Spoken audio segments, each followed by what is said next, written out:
Une édition absolument exceptionnelle de Choose France.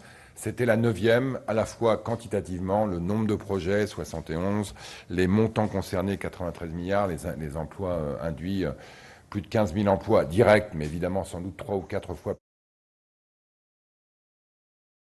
À l'ouverture, le bilan de la 9e édition de Choose France, engagements financiers majeurs et milliers d'emplois, surtout dans les data centers et l'acier vert. Une édition absolument exceptionnelle de Choose France. C'était la 9e, à la fois quantitativement, le nombre de projets, 71, les montants concernés, 93 milliards, les emplois induits, plus de 15 000 emplois directs, mais évidemment sans doute 3 ou 4 fois plus quand on compte l'ensemble des emplois indirects. Dans des secteurs qui sont des secteurs d'avenir, évidemment les data centers, avec l'investissement majeur de SoftBank, mais aussi d'autres investisseurs comme Thésée, que j'ai eu l'occasion de visiter dimanche dernier, qui est un investisseur, une entreprise française avec des capitaux européens qui investit dans les data centers souverains, mais aussi des secteurs qui sont à la fois des secteurs d'aujourd'hui et de demain, l'acier vert avec Marcel Gaglia à Fos-sur-Mer, l'énergie évidemment, les secteurs financiers. On a une panoplie de secteurs qui s'intéressent à la France et qui continuent à investir en France, avec à peu près 200 PDG venus du monde entier. Une bonne partie sont là, j'allais dire, depuis toujours, ont été là dès le début. D'autres sont nouveaux. Évidemment, le président de SoftBank en fait partie, GIC, qui est un grand investisseur singapourien. On a de plus en plus d'investisseurs internationaux qui s'intéressent à la France. Deuxième point très important, dans les opérations qui ont été annoncées, on a évidemment des opérations qui, pour beaucoup d'entre elles, sont gagnantes.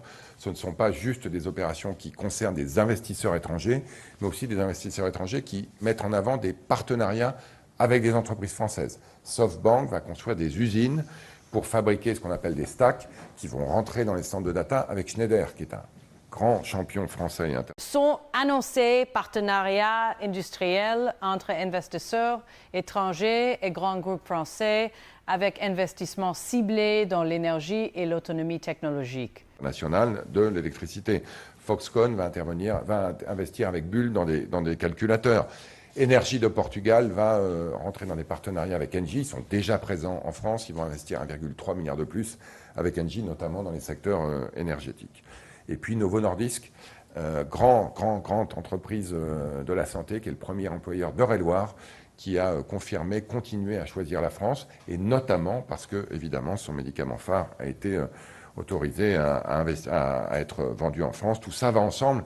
Et donc, quand on parle des avantages compétitifs de la France, il y a évidemment tout ce qui a été fait, tu l'as dit, depuis. Deuxième point important de ce Choose France édition 9, c'est qu'il est aussi le reflet des 8 dernières. Au sens où aujourd'hui, quand on regarde les projets qui ont été annoncés depuis 9 ans, on en a plus de 90% qui sont soit complets, terminés, soit en cours de mise en œuvre.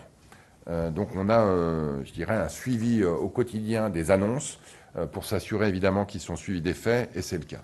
Troisième point important, ces succès n'arrivent pas par hasard. Le président de la République a remercié à nouveau les équipes qui sont à l'origine de ce travail, mais évidemment l'ensemble des mesures qui ont été mises en place. Le fait que, et ça les investisseurs internationaux nous le confirment, on a un alignement très fort entre l'État, les régions, les communautés de communes, les départements, pour que quand on va à Dunkerque, à la fois Patrice Vergriete, Xavier Bertrand, le préfet, les ministres de l'énergie et de l'économie sont tous alignés pour s'assurer qu'on puisse livrer. Dernier point, pour conclure, évidemment, il n'y a aucune raison de s'arrêter là. Il faut continuer. Il faut continuer dans les secteurs d'avenir. Le président de la République a eu l'occasion, une dizaine de jours, d'annoncer la deuxième phase du plan quantique avec des start-up françaises. J'espère, en tout cas, les chances sont de nos côtés pour que le premier ordinateur quantique mondial, il soit français. Et ça, évidemment, ça fait partie à la fois des sources de fierté à venir de la... Le gouvernement mise sur la compétitivité et la simplification des procédures pour accélérer les projets et lance la seconde phase du plan quantique. France, mais des défis majeurs de développement qu'on doit continuer à accompagner. J'en profite pour vous dire que la semaine dernière à Berlin, j'ai eu l'occasion de signer un accord avec les 5 principaux autres ministres des Finances de l'Union européenne pour avancer sur l'union des marchés des capitaux. Les enjeux de financement sont évidemment essentiels pour qu'on continue à développer la France forte dans une Europe forte. Du succès de cette 9e édition de Choose France. D'abord, c'est un succès pour tous les Français, puisque, à l'image des 8 dernières éditions, les investissements qui ont été annoncés bénéficieront à l'ensemble du territoire national et singulièrement aux territoires éloignés des grandes métropoles qui ont subi de plein fouet la désindustrialisation. 2/3 des investissements étrangers accueillis dans notre pays depuis 2017 ont bénéficié à des villes de moins de 30 000 habitants et donc des territoires où ils ont contribué à retisser la capacité industrielle, et c'est dans ces territoires que sont concentrées les créations d'emplois. Et puis le ministre l'a dit, c'est un succès pour toutes les entreprises françaises, n'en déplaise à certains responsables politiques français qui semblent déplorer des investissements d'entreprises étrangères dans notre pays.